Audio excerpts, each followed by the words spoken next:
비둘기 같은 성령님, 이런 제목으로 함께 은혜 나눕니다. 하나님은 알고 있어요. 왜냐? 하나님께서 세상 만물을 창조하셨다. 저 높은 하늘도 창조하셨다. 저 넓은 바다도 창조하셨다.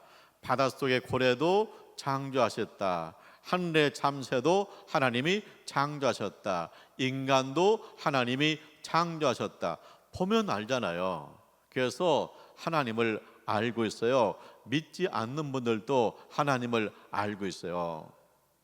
예수님을 알고 있습니다. 예수님은 2000년 전에 유대 땅 베들레헴에 태어났다. 십자가에 못 박혀 죽었다. 예수님의 말씀이 성경에 기록되어 있다. 역사적인 인물이다. 그래서 믿지 않는 사람들도 예수님은 성인이다 인정해요. 그런데 성령님은 애매해요. 성령님께서 내 안에 오셨다. 성령님이 내 안에 오셨다는데 보이는 것도 아니고 만져지는 것도 아니고 성령님께서 내 안에 오셨다? 성령님이 참 이해하기 힘들죠. 그래서 성경은 성령님을 비유로 설명합니다. 우리가 잘 이해하지 못하기 때문에 비유로 설명해요. 그 중에 하나가 뭐냐? 비둘기 같은 성령님이십니다. 성령님께서 비둘기 같다 그렇게 설명하죠. 그러면 우리가 성경 속에서 비둘기가 어떤 모습인가 하는 것을 보면 성령님이 어떤 분인가 하는 것을 알 수 있어요. 내 안에 오신 성령님이 어떤 분인가 하는 겁니다. 비둘기 같은 성령님이십니다. 예수님이 제 아들을 세상에 파송을 해요. 세상에 파송하면서 이렇게 말씀하십니다. 양을 이리 가운데 보내는 것과 같다. 예수님이 제 아들은 양이에요. 세상은 이리예요. 그러면 양을 이리한테 보내면 어떻게 돼요? 이리가 양을 잡아먹죠. 그런데 예수님께서 제 아들을 세상에 보내는데 너희가 이리한테 잡혀 먹히지 않는 방법이 있다. 그건 뭐냐? 뱀처럼 지혜롭고 비둘기같이 순결하라. 성도가 세상에 나갑니다. 그런데 이 정글 같은 세상에서 어떻게 살아남을 수 있느냐? 뱀같이 지혜롭고 비둘기같이 순결해야 된다는 거예요. 비둘기가 순결하다. 그러니까 선생님께서 내 안에 오시면 내 마음이 순결해진다, 순수해진다, 청결해진다 그런 얘기예요. 그래서 선생님께서 내 안에 오셨다는 것을 어떻게 아느냐? 내 마음이 청결해지면서 선생님께서 내 안에 오셨구나 하는 것을 안다는 거예요. 자, 우리가 그 정수기 선전하잖아요. 그랬을 때 정수기 물이 깨끗합니다, 순수합니다 그러잖아요. 또 생수 선전할 때 안반에서 지하 안반에서 끌어올렸습니다, 순수합니다, 깨끗합니다 그렇게 순전하잖아요.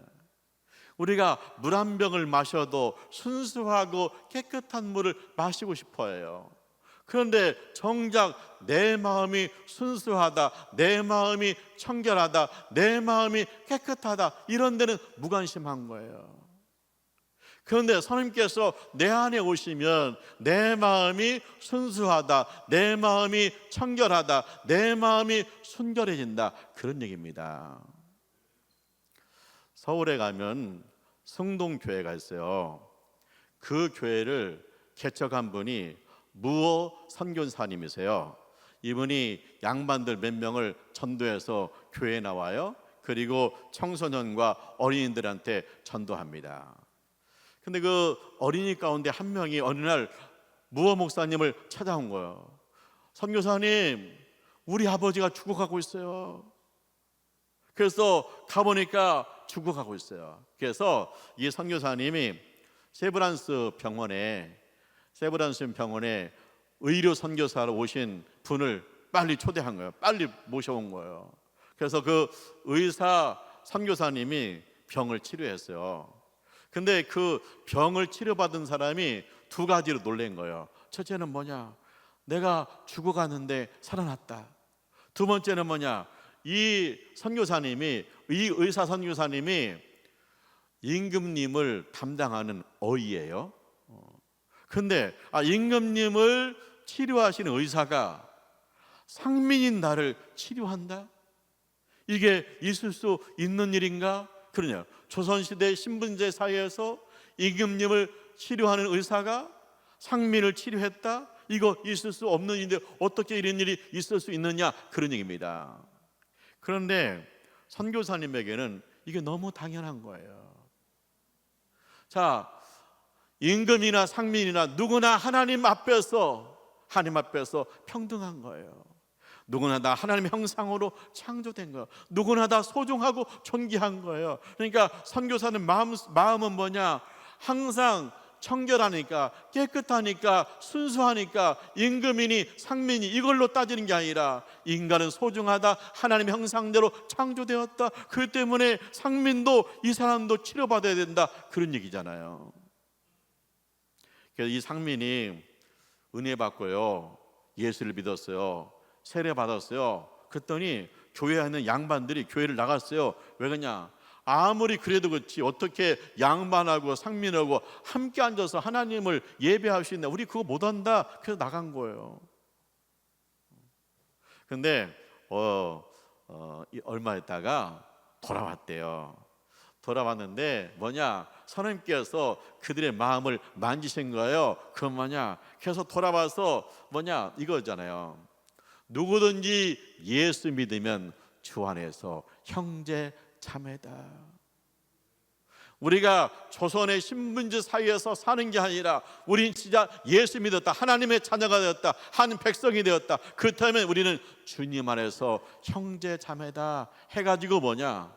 함께 양반과 생민이 하나님을 예배하는 거예요. 신분제 사회가 어디서? 교회에서 무너지는 거예요. 어떻게 신분제 사회가 무너집니까? 선생님께서 그들의 마음에 오시니까, 마음이 순수하니까, 마음이 깨끗해지니까 우리가 주 안에서 형제 자매구나. 양반 상민이 문제가 아니라 우리가 주님 안에서 예수의 피로 제사함 받은 형제 자매구나, 그런 얘기예요. 그래서 신분제 사회가 무너진 거야. 왜? 마음이 순수해지니까. 우리가 회개하잖아요. 뭐 예수 믿는다고 그래가지고 마음이 완전 깨끗해서 죄를 한 번도 안 짓고, 그거 아니잖아요. 살다 보면 죄를 지어요. 그런데 회개해요. 왜 회개합니까? 집안이 그냥 지저분해, 엉망이에요. 그러면 쓰레기가 버려져도 별로 표시가 안 나요. 근데 집안이 깨끗하게 정리정돈됐어요. 쓰레기를 버리면 금방 표시 나서 주워다 버려요. 그런 것처럼 우리 마음이 성령님 오셔서 순수해지니까 내가 죄를 짓고 내가 잘못해도 그것이 보이는 거예요. 그래서 회개하는 줄 믿습니다. 그래서 선생님께서 내 안에 오셨다는 건 뭐냐? 선생님께서 비둘기 같은 성령님이시다. 비둘기가 순결하다. 그래서 선생님께서 내 안에 오셔서 내 마음이 순수해지고 있다, 청결해지고 있다. 할렐루야.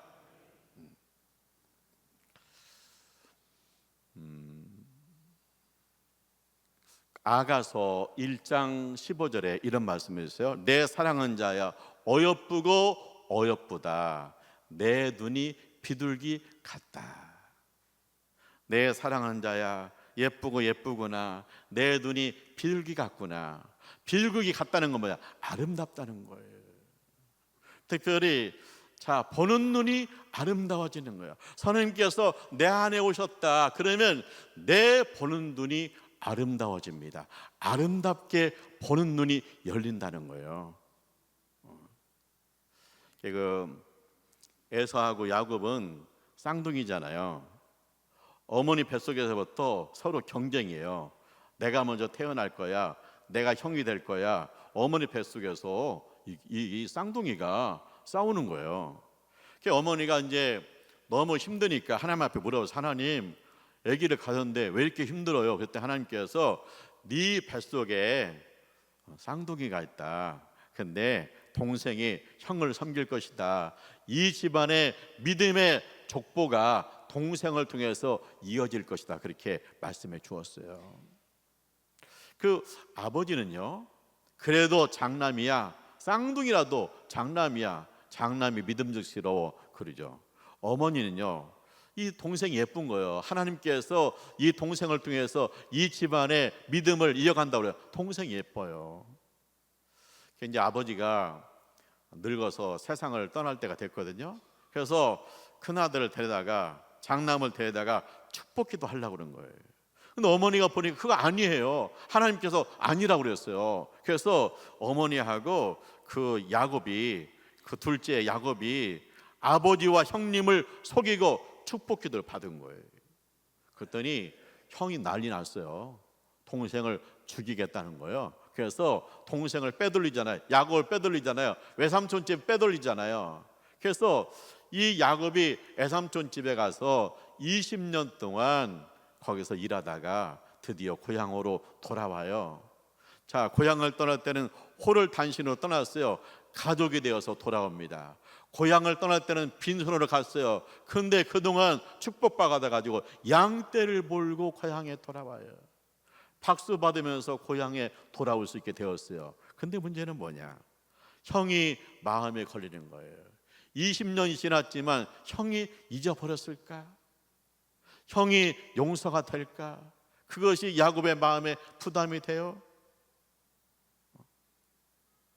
그래서 야곱이 먼저 사람을 보내요. 에서한테. 형님, 제가 고향에 돌아옵니다. 그렇게 사람을 보냈거든요. 그런데 이 사람이 와가지고 무슨 얘기했냐면, 이 야곱의 형님이 400명을 데리고 온다는 거예요. 깜짝 놀랐어요. 야, 지금까지 용서가 안 됐나? 잊어버리지 못했나? 왜 나를 맞으러 온데 400명을 데리고 와? 어이구, 큰일 났다. 그래가지고 야곱이 어떻게 합니까?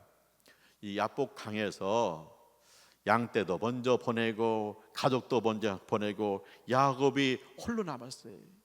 그리고 홀로 남아서 밤새도록 철야기도 합니다. 밤새도록 하나님과 씨름합니다. 하나님 살려주세요. 하나님 축복하셔야 됩니다. 그냥 못 갑니다. 그리고 응답받고 다음날 형을 만나요. 근데 야곱이요, 형을 만나서 몸을 굽혀서 7번 인사하는 거예요. 형님, 저를 용서해 주세요. 제가 아버지와 형님을 속였습니다. 용서해 주세요. 그랬더니 형이 막 쫓아와서 야곱을 끌어안고 우는 거예요. 그래서 형제가 운 거예요. 그 다음에 야곱이 형을 보고 뭐라고 그랬냐?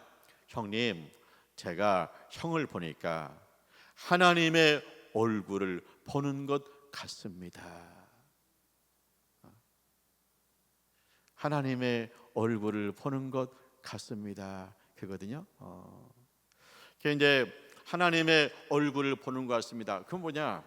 이 야곱이 성령 충만하죠. 성령 충만하니까 보는 눈이 아름다워요. 그래서 형님이 뭐야? 자기 어머니 뱃속에서부터 형은 나의 경쟁자였고, 그리고 형은 20년이 지났는데도 용서 못하는 무서운 사람이었는데, 성령 충만하니까 성령의 기름 부음, 성령이 내 안에 오시니까 아름다운 눈으로 형님을 보니까 형님 보는 것이 하나님 보는 것 같네요. 그러는 거예요.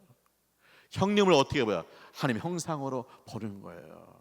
하나님의 얼굴을 보는 것 같습니다. 그러는 거예요. 그래서 성령님 내 안에 오시면 내 보는 눈이 아름다워진다, 그런 얘기예요. 제가 이번 주에 그 요양병원에 신방을 갔어요. 그 집사님이 너무 감사하다는 거예요. 매일 성경 읽으면서 감사하다는 거예요. 예수 믿고 천국 갈 수 있어서 감사하다는 거예요. 그러면서 그 며느리 우리 박선자 장로님을 칭찬하더라고요. 그 뭐냐면, 우리 집이 예수를 안 믿는 집인데 예수 믿는 며느리가 들어와 가지고 우리 집이 예수 믿어서 너무 감사하다. 내가 며느리가 전도해 줘 가지고 예수 믿어서 너무 감사하다는 거예요. 그리고 우리 집이 성질 있는 집인데 이게 우리 예수 믿는 며느리가 들어와가지고 손자를 봤는데 손자 둘이 그렇게 착하고 지혜롭다. 그리고 세상에서 복 있게 살고 또 결혼해서 행복하게 사는 그 모습만 생각해도 자기는 너무 감사하다는 거예요. 그 얘기를 계속해요. 이제 그잖아요. 원래 거부간 시어머니와 며느리 관계 불편한 관계잖아요. 그리고 보면은 이제 시어머니는 보면 아들은 이렇게 최고고 며느리는 별로고 그런 거잖아요. 그런데 이 집사님이 성령 받으니까 아름다운 눈으로 세상을 보는 거예요. 아름다운 눈으로 며느리를 보는 거예요. 그래서 감사하다는 거예요. 우리가 선생님께서 내 안에 오시면 세상을 보는 눈이 아름다워진다. 거부간의 갈등.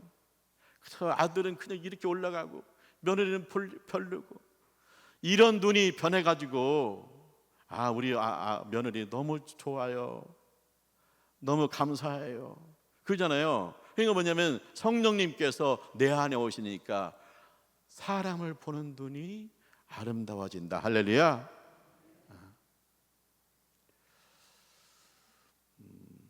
노아 시대 이야기입니다.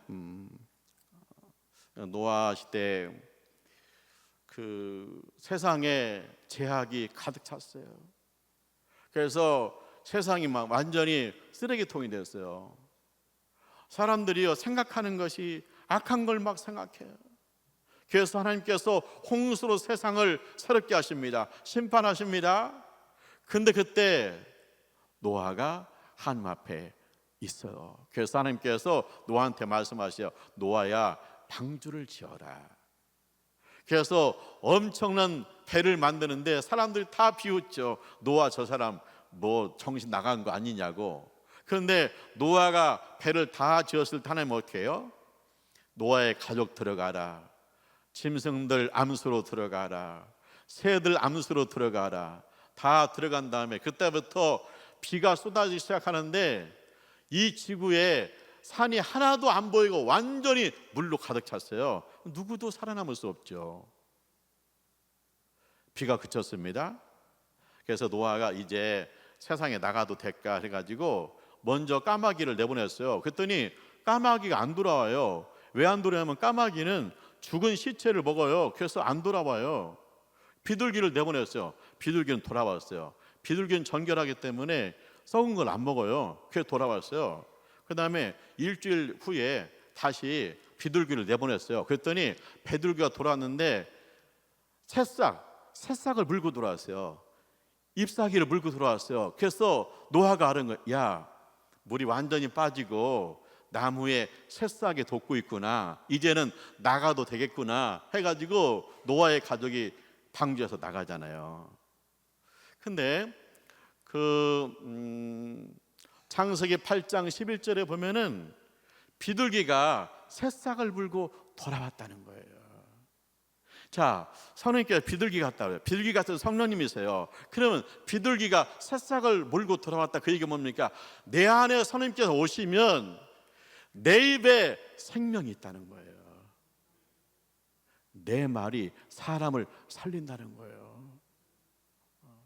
그래서 성령님이 내 안에 오시면 내 입에 생명이 있다. 내가 사람을 살린다. 그런 얘기. 기쁜 소식을 전한다는 거예요. 비둘기가 기쁜 소식을 물고 왔잖아요. 새싹을 물고 왔잖아요. 자, 모세가 이스라엘 백성 이끌고 가나안 땅에 가잖아요. 사막을 지나가잖아요. 그래서 이제 가나안 땅에 가까이 와가지고 사람을 보내요. 가나안 땅에 12명을 보냈어요. 너희들 가나안 땅을 한번 살펴보고 와라 그랬거든요. 그랬더니 10명이 보고하는데 뭐라고 하냐면 가나안 땅에 가보니까 농산물이 풍성하다. 그리고 그 사람들 성을 견고하게 졌다. 그리고 그 사람 잘 먹어서 얼마나 사람이 튼튼한지 모른다. 그들에 비하면 우리는 메뚜기 떼에 불과하다. 우리는 가면 그들한테 진다. 우리는 죽었다 그러는 거예요. 근데 두 명이 말해요. 두 명이 뭐라고 하냐면 아닙니다. 하나님 말씀하고 똑같았습니다. 하나님께서 가나안 땅이 젖과 꿀이 흐른 땅이라고 그랬는데 가보니까 정말 풍성한 땅입니다. 하나님이 약속하신 대로 그 땅은 우리 땅입니다. 저들은 우리의 밥입니다. 그러는 거예요. 봐보세요. 10명은 까마귀 떼요. 가서 우리는 죽는다는 거예요. 썩은 것만 먹는 거예요. 근데 2명은 뭐예요? 비둘기예요. 그 입에 생명이 있어요. 그 입에 기쁜 소식이 있어요. 하나님이 말씀하신 대로 그대로더라. 근데 우리의 밥이다. 그 2명이 비둘기인 거예요. 그 2명이 그들 가운데 성령님이 충만한 거예요. 그래서 그들은 돌아와서 생명을 말하는 거예요. 그들은 살 길을 여는 거예요. 그들은 기쁜 소식을 전하는 거예요. 우리가 신앙생활 하는데 선생님께서 내 안에 오셨다. 에베소서 6장 29절에 나오잖아요. 너희 입에 더러운 말을 너희 입에 담지도 마라. 그래서 선생님 내 안에 오시면 뭐예요? 내 말이 변한다. 내 말에 생명이 있다. 내 말이 사람을 살린다. 내가 기쁜 소식을 전한다는 거예요. 우리가 이 세상을 살면서 어떻게 좋은 얘기만 하고 살겠어요? 나쁜 이야기도 있죠. 근데 꼭 보면은 뭐 교회 얘기를 해도 꼭 교회에서 뭐 문제 생기고 뭐 교회 이런 것만 물고 와서 이야기하는 분이 계셔요. 어디서 그런 것만 물어보는지 모르겠어요. 아니 교회에 좋은 얘기도 얼마나 많은데, 신앙생활 잘하는 사람, 감동받는 사람 얼마나 많은데, 그 얘기 갖다가 우리가 함께 이야기하면 은혜가 되고 감사가 되는데 어디서 그런 더러운 것만 물고 와가지고 이 교회에 문제 있다고 그러고 있어요. 그게 성령 충만하셔야 돼. 성령 충만하셔야 돼. 새싹을 물고 와야 돼. 어디 가서 썩은 것만 찍어 먹고 와가지고 계속 썩은 얘기나 하고, 새싹을 물고 와야지. 사람들에게 희망을 줘야지. 이 어려운 세상 사는데 용기를 줘야지. 기쁜 소식이 돼야지. 그래서 선생님께서 내 안에 오셨다는 증거는 뭐냐? 점점 내가 사람 살리는 말을 하네요. 점점 내가 더러운 말은 기도 제목이나 삼지 내가 옮기고 싶지 않네요. 그랬을 때 하나님께서 내 안에서 역사하시는구나. 할렐루야. 사랑하는 하나님의 가족 여러분, 비둘기 같은 성령님이십니다. 하나님께서 내 안에 오셔요. 내 마음이 순수해집니다. 하나님께서 내 안에 오셔요. 내 마음이 순수해지고요, 보는 눈이 아름다워집니다. 하나님께서 내 안에 오셔요. 내 마음이 순수하고 보는 눈이 아름다워지면 그 다음부터 내 입에서 생명을 말하는 거예요. 기쁜 소식을 전하는 거예요. 그것이 하나님께서 내 안에 왔다는 증거예요. 우리 많이 편했잖아요. 아직도 부족하지만 많이 편해서 내 마음이 순수하기 때문에 회개가 되고, 내 안에 하나님께서 오셨기 때문에 자꾸 보는 눈이 아름다워서 좋게 봐주고, 내 안에 하나님께서 오셨기 때문에 그래도 축복하고 또 축복하는 역사가 있는 줄 믿습니다. 성령 충만하기를 축원합니다. 기도하죠. 할렐루야. 하나님을 찬송합니다. 성령 하나님께서 우리 가운데 오심을 감사합니다. 우리 마음이 청결하게 하여 주심을 감사합니다. 아름다운 눈으로 세상을 보고 믿음으로 말하게 하심을 감사합니다. 영광받아 주옵소서. 성령 충만한 삶이 되게 하여 주옵소서. 예수님의 이름으로 기도합니다. 아멘.